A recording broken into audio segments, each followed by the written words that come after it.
Hello, everybody, and welcome back. I hope that you've all started your preparation in full flow now. और अभी भी नहीं start किया है और कश्मकश में हो तो come and join my course. It'll be very useful. You will learn a lot of things. Uh, but for today, I am starting a new series here on YouTube. I'm sure many of you will be happy with this. I'm going to जैसे हम लोगों ने राउटलेज एक बार किया था line by line we read the entire book and you all know that how important that book is it gives you immense knowledge. It gives you so many new facts that you enjoy reading. Similarly हम लोग literary theory का आज start करने वाले हैं.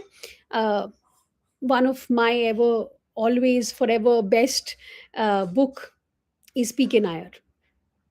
आपको basic भी वो कवर करवाती है और थोड़ा एडवांस्ड भी कवर करवाती है. So I really like that book. So that's what I am going to start today from the book. ठीक है, let's not waste time. This is the book Contemporary Literary and Cultural Theory from Structuralism to Eco-Criticism, Pramod के नायर. तो इसकी हम study आज से शुरू कर रहे हैं. बने रहो, वॉच जितने भी सेशंस होंगे, अच्छी अटेंडेंस होगी तो पूरा बुक खत्म करेंगे. अच्छी अटेंडेंस नहीं होगी तो फिर बीच में रोकना पड़ेगा. तो हम लोग आज स्ट्रक्चरलिज्म से शुरू करते हैं. ठीक है,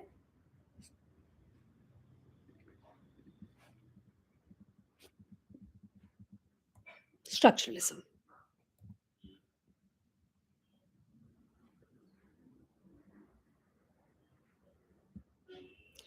Ready?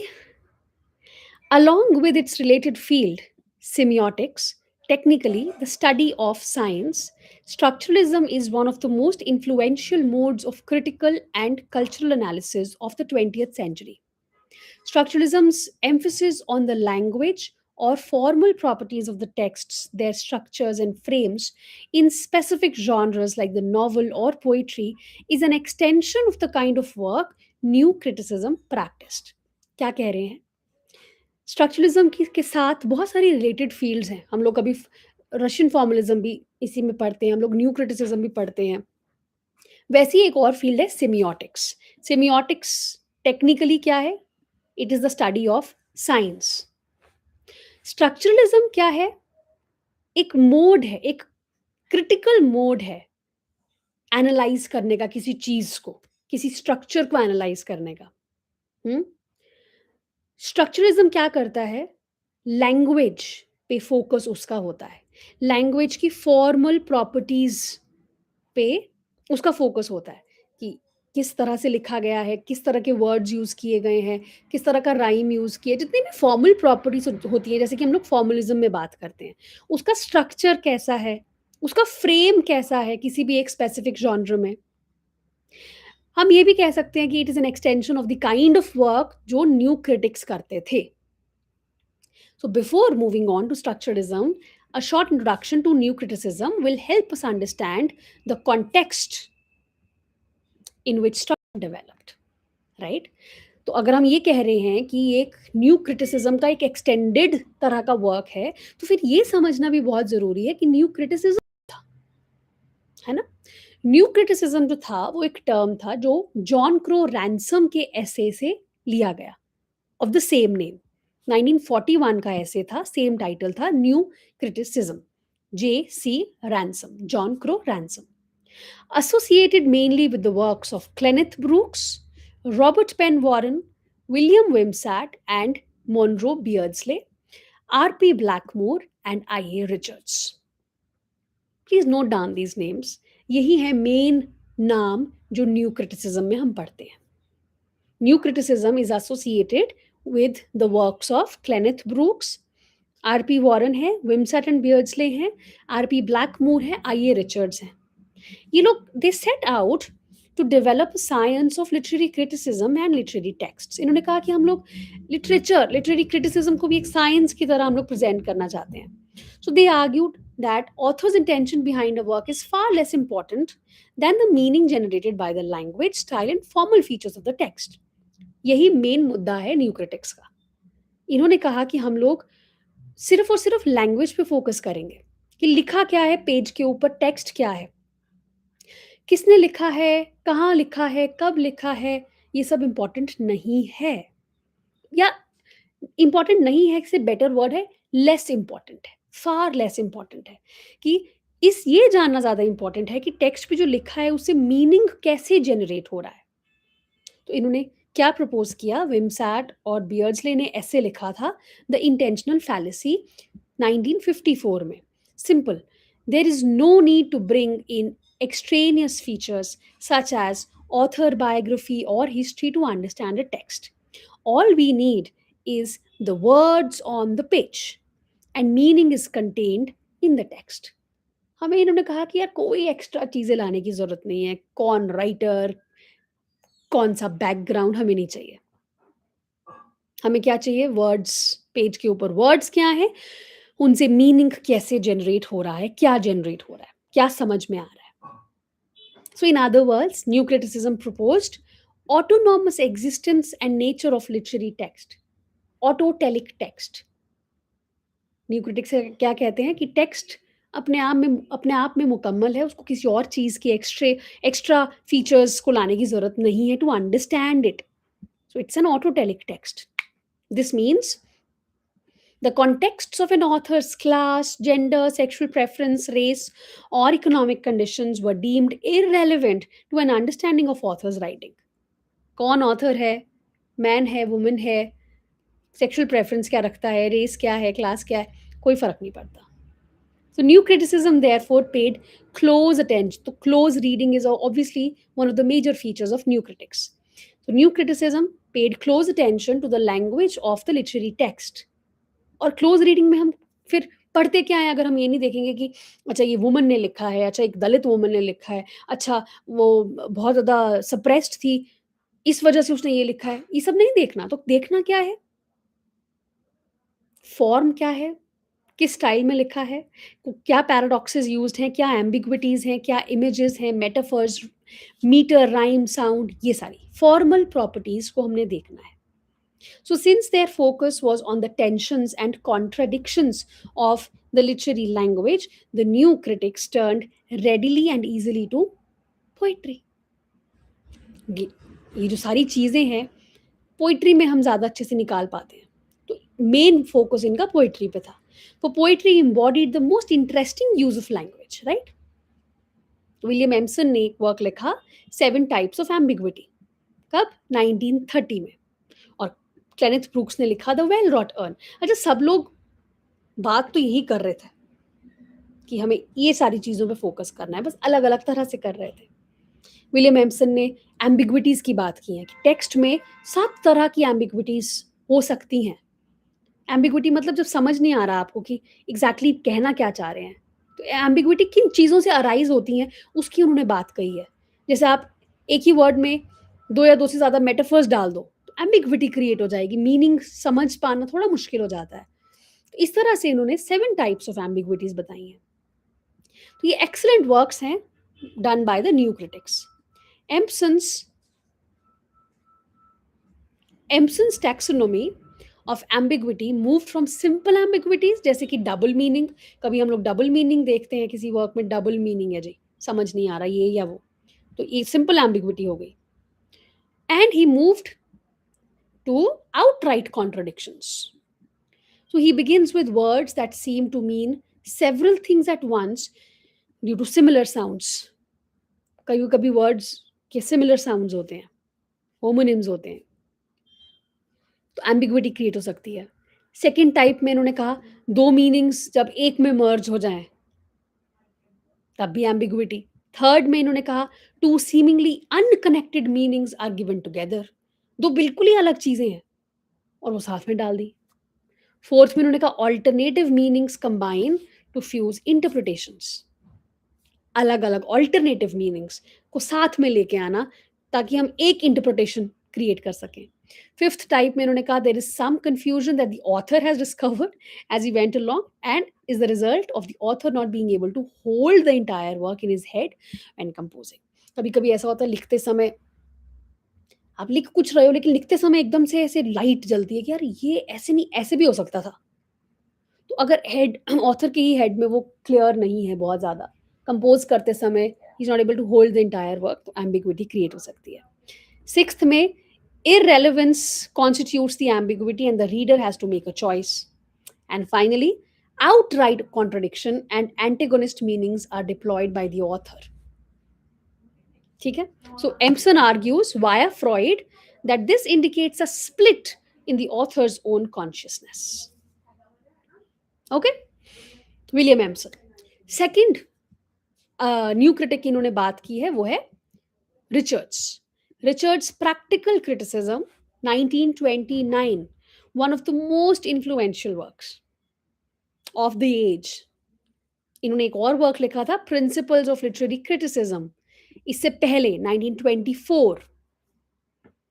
तो यहाँ पे ये एक अटेम्प्ट कर रहे थे कि मुझे ना एक अप्रोच बनानी है, एक सिस्टमैटिक अप्रोच बनानी है कि हम लोग इन लिटरेरी टेक्स्ट को किस तरह से इनको हम पढ़ें, किस तरह से एक क्रिटिक उसका प्रेजेंट करें.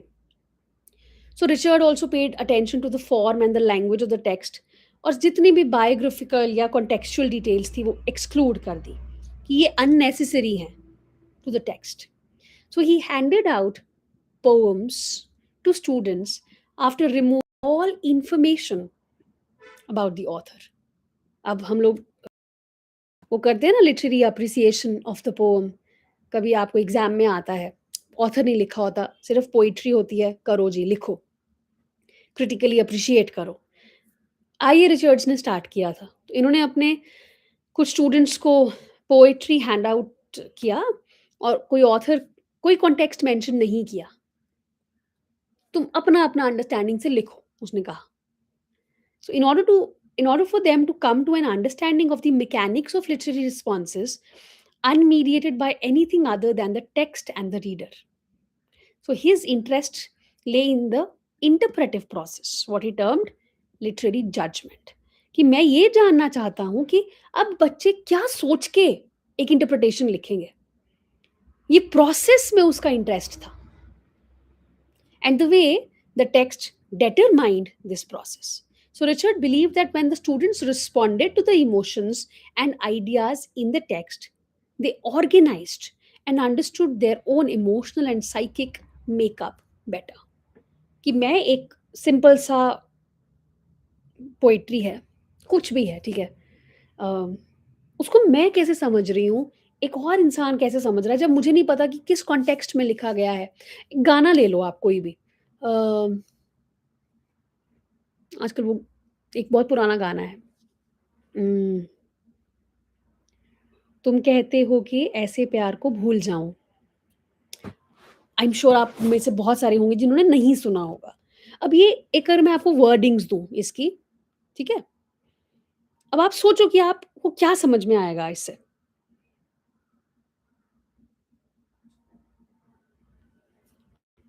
मैं इसके आपके स्टैंजा की आपको लाइन दे रही हूं, ठीक है.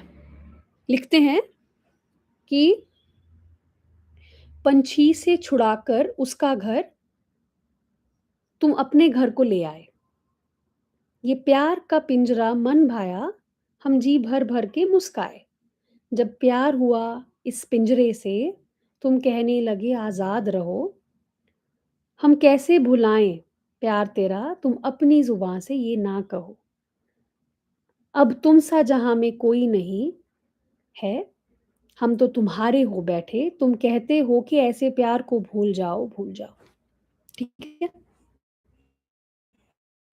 अब जिसको नहीं पता, पहली बार सुना है, बहुत सारी अलग अलग इंटरप्रिटेशंस दिमाग में आएंगे. अब इसमें अपने इमोशंस को ध्यान में रखते हुए अपनी साइकी को, and you trying to understand yourself also better. So the relevance of new criticism even today, despite its problematic politics of excluding all context, थोड़ा problematic तो है ना कि आप context नहीं हटा सकते, क्योंकि अगर मैं एक पर्टिकुलर स्टैंड पॉइंट से लिख रही हूँ एंड मैं चाहती हूँ वो पहुंचे, तो मैं चाहूंगी कि मेरे बारे में पता हो लोगों को, थोड़ा problematic है.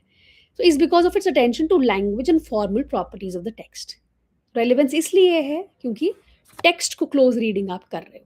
No criticism before new critics paid such close attention to the language of the text or read them so closely. In fact, if we look at the work of the structuralists like Todorov or Roland Barthes, or even post structuralists like Derrida, we see parallels with new criticism. How? In terms of their attention to language and form. They are not completely same, okay? But as P.K. Nair has written, that it's an extension because they have also done this. तो ये new criticism का base establish कर दिया. और अब आता है structuralism. Structuralism believes that the world is organized as structures. Building है, एक स्ट्रक्चर है, स्ट्रक्चर में छोटे छोटे एलिमेंट्स होते हैं. बिल्डिंग किन चीज़ों से बनी है? ब्रिक्स हैं, सीमेंट है, आई डोंट नो, पेंट किया होगा वॉल्स को, छोटी छोटी छोटी चीज़ें आपने लगाई होंगी, वो सारी एलिमेंट्स हैं उस स्ट्रक्चर की. स्ट्रक्चरिस्ट बिलीव करते हैं पूरा वर्ल्ड स्ट्रक्चर्स में ऑर्गेनाइज्ड है. Structures are forms made up of units that are arranged in a specific order. कि इस वे में मैंने अपनी दीवारें लगाई, उसको सीमेंट किया, पानी किया, एक स्पेसिफिक ऑर्डर में वो चीज़ें मैंने अरेंज की, फिर जाके वो स्ट्रक्चर बना. अब ज़रूरी नहीं है बिल्डिंग ही हो. लिटरेचर अपने आप में एक स्ट्रक्चर है. अगर लिटरेचर एक बड़ा स्ट्रक्चर है तो उसके एलिमेंट्स क्या हैं? पोइट्री है, ड्रामा है, प्रोज फिक्शन है, नॉन फिक्शन है, एटसेट्रा एटसेट्रा. बहुत सारी चीज़ें हैं.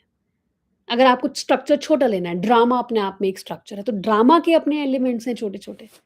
तो these units follow particular rules in the way they are organized और रिलेटेड टू ईच अदर. जो एलिमेंट्स है ना स्ट्रक्चर के, वो आपस में रिलेटेड हैं एक दूसरे से. अब जैसे लैंग्वेज एक स्ट्रक्चर है अगर, तो वर्ड्स उसके छोटे छोटे यूनिट्स हैं. एक रूल हम फॉलो करते हैं, सब्जेक्ट वर्ब ऑब्जेक्ट, ऐसे ऑर्गेनाइज करेंगे उसको. So let us see how units are organized in a poem. A poem is a structure, अगर एक poetry एक structure है, constituted by units like sounds, phrases, pauses, punctuation and words. ठीक है? Every unit is connected to every other unit. एक phrase आप लिख रहे हो, फ्रेज में भी कहाँ पॉज लेना है, कहाँ क्या करना, तो आपस में कनेक्टेड है. पंक्चुएशन कहाँ डालनी है, वर्ड्स कैसे अरेंज करने हैं, तो हर एक यूनिट आपस में कनेक्टेड है. द पोम इज दस the result of all these units put together. तब जाके सब वर्ड्स फ्रेजेस को अरेंज करो एक रिदम में, तब जाके पोएट्री बन रही है. So in order to understand the poem's meaning, we need to read all these component parts together and see how the image generated by the words hold together with the rhyme scheme, the sounds, the stops. एक एक चीज को समझना पड़ेगा कि क्या sound आ रहा है, क्या फ्रेज है, क्या पॉज है, कहाँ पंक्चुएशन है, क्या वर्ड्स हैं, तब जाके हम पोइट्री को के मीनिंग को समझ पाएंगे. So the meaning of the text is not confined to or generated by any of these units. It is the result of all the units working together. सिर्फ साउंड्स मैंने देख लिया जी, राइम स्कीम ये है poem की, मेरे को poem समझ में आ गई, नहीं. सब कुछ साथ में पढ़ना पड़ेगा. So a word in a poem makes sense because of its specific location in the poem. यार मेरे को ना सारे वर्ड्स समझ में आ गए, लेकिन अगर वो लोकेशन कहाँ है, एक वर्ड का मतलब एक लोकेशन पे अलग और दूसरी लोकेशन पे अलग भी हो सकता है ना. उसका रिलेशनशिप क्या है बाकी वर्ड्स के साथ, वो समझना ज़रूरी है. इमेज क्या आ रही है, साउंड क्या प्रोड्यूस हो रहा है. तो this is the structure of a poem. ठीक है, let's be move beyond poems now. अभी पोएम अपने आप में भी एक यूनिट है, अगर हम उसको किसी और क्वेश्चन में डाल दें, like the novel and drama. Thus, in order to understand the special features of a poem, we need to relate it to other forms of literature. That is, literature is a system or structure. अगर हम literature को अब एक structure की तरह पढ़ रहे हैं, तो उसके constituent parts एक poem है, essay है, novel है, drama है. तो इस structure में, जिसको हम literature कह रहे हैं, each form generates meaning in a particular way.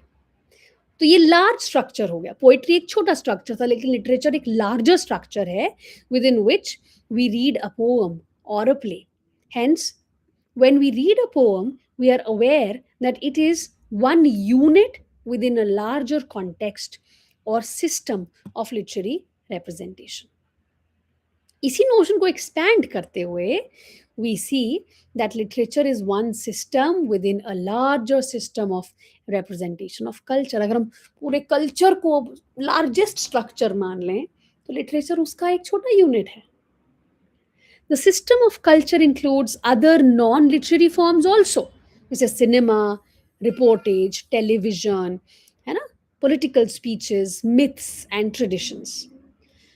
Culture is a structure where these various forms exist in relation with each other. Meaning, intertextuality. Meaning is generated when we understand the rules by which myth, literary text, and social behavior are linked to each other. So, as we shall see, such a notion of linked elements informs the definition of text. So, structuralism is interested in the relationship between the elements of a structure that results in meaning. बहुत simple सी बात है. एक larger structure है, उसके छोटे छोटे units हैं, उन छोटे छोटे यूनिट्स को आपस में रिलेशनशिप में देखना है, तब जाके मीनिंग जनरेट होगा. Since it believes that meaning is the effect of coming together of elements, it follows that if we understand the rules governing the relationship between elements, we can decipher the processes of meaning production. Structuralism क्या है? It is the study of structures of text. एक text के structures को पढ़ो. Film, novel, drama, poetry, politics, sports, with specific attention to rules or grammar of the elements. So in simple terms, ये बहुत important है, ये जो grey boxes हैं. Structuralism looks at the relationships between the various elements within the self-contained, well-organized structure of a text in order to understand the ways by which the text produces meaning. It focuses on the form of a text by looking at elements like voice, character, setting, and their combination. एक text अगर एक structure है तो उस text के elements क्या हैं? Characters, setting क्या है, वॉइस क्या है, जेंडर क्या है, कैरेक्टर्स का, ये छोटी छोटी चीज़ें जो इसके अंदर है. किस तरह का टेंस यूज़ हुआ है, पास्ट प्रेजेंट, और इनको कंबाइन करके जब हम स्टडी करते हैं, वो एक स्ट्रक्चरलिस्ट स्टडी हम उसको कहते हैं. ठीक है, एक समरी देखते हैं. किसने दी है? ये जॉनथन कुलर ने अपनी बुक में, जब उन्होंने बाथ्स पे बुक लिखी थी, in which he says that structuralism is an attempt to describe the language of literature in linguistic terms so as to capture the distinctiveness of literary structures. ठीक है, लैंग्वेज, लिटरेचर की जो language है उसको हम पढ़ाई कर रहे हैं ना यहाँ पे, मीनिंग समझने के लिए. तो ये भी वही कह रहे हैं कि स्ट्रक्चरलिज्म क्या है? एक अटेम्प्ट है कि हम लिटरेचर की लैंग्वेज को समझें या डिस्क्राइब करें लिंग्विस्टिक टर्म्स में, ताकि हम उसकी अलग जो उसमें फीचर्स हैं उसको समझ सकें, या लिटरेरी स्ट्रक्चर्स की जो डिस्टिंक्टिवनेस है उसको समझ सकें. Number 1. Number 2, it is the development of a narratology that identifies the constituents of a narrative and their various combination. एक नरेशन एक आप क्रिएट कर रहे हो, एक नैरेटोलॉजी आप डेवलप कर रहे हो, जो कि आइडेंटिफाई करता है अलग अलग पार्ट्स एक नैरेटिव के और उसका डिफरेंट वेरिएशन, कॉम्बिनेशंस. नैरेटिव में क्या क्या चीज़ें होती हैं? अगेन, वॉइस क्या है, कैरेक्टर्स कैसे हैं. Third, it is an attempt to show how literary meaning depends upon codes produced by prior discourses of a culture. तो स्ट्रक्चरलिज्म एक अटेम्प्ट है ये दिखाने के लिए कि किस तरह से जो मीनिंग है वो बहुत सारी चीज़ों पे डिपेंड करता है या कोड्स पे डिपेंड करता है, which are produced by prior discourses of a culture. मतलब एक कल्चर के अंदर किस तरह से किसी एक पर्टिकुलर चीज़ को लेके बात हो रही थी, उसके कोड्स क्या हैं वो समझना, वो भी हम स्ट्रक्चरलिज्म के थ्रू समझ सकते हैं. and it promotes analysis of readers' role in producing meaning. Very important. अभी तक इसकी बात नहीं हुई, पोस्ट स्ट्रक्चरलिज्म में ही बात होगी, बट यहाँ पे ये प्रमोट कर रहे हैं कि रीडर क्या सोचता है टेक्स्ट के बारे में, रीडर का रोल क्या है मीनिंग प्रोड्यूस करने में. So structuralism emerged as the most rigorous form of critical analysis in 1950s में ये आया. लेकिन इसका ओरिजिन ले further back in the work of the early 20th century linguist, which is Ferdinand de Saussure. So for today, I'll stop with the introduction, and in the next, we will start with Saussurean linguistics. I hope this much is clear, and I hope that you enjoyed reading. क्योंकि जब हम एक book से पढ़ते हैं ना, तो बहुत सारी चीज़ें क्लियर होती हैं और मज़ा भी आता है पढ़ने में. ऑथेंटिसिटी फील होती है. ठीक है. कोई और भी बुक है जैसे आपके पास पीटर बैरी है, साथ साथ उसके साथ पढ़ लोगे तो you good to go, trust me. ठीक है. If you wish to join my course, please do get in touch with me. The details are in the description box. You can join my telegram channel as well. उसका भी details description में है. Thank you.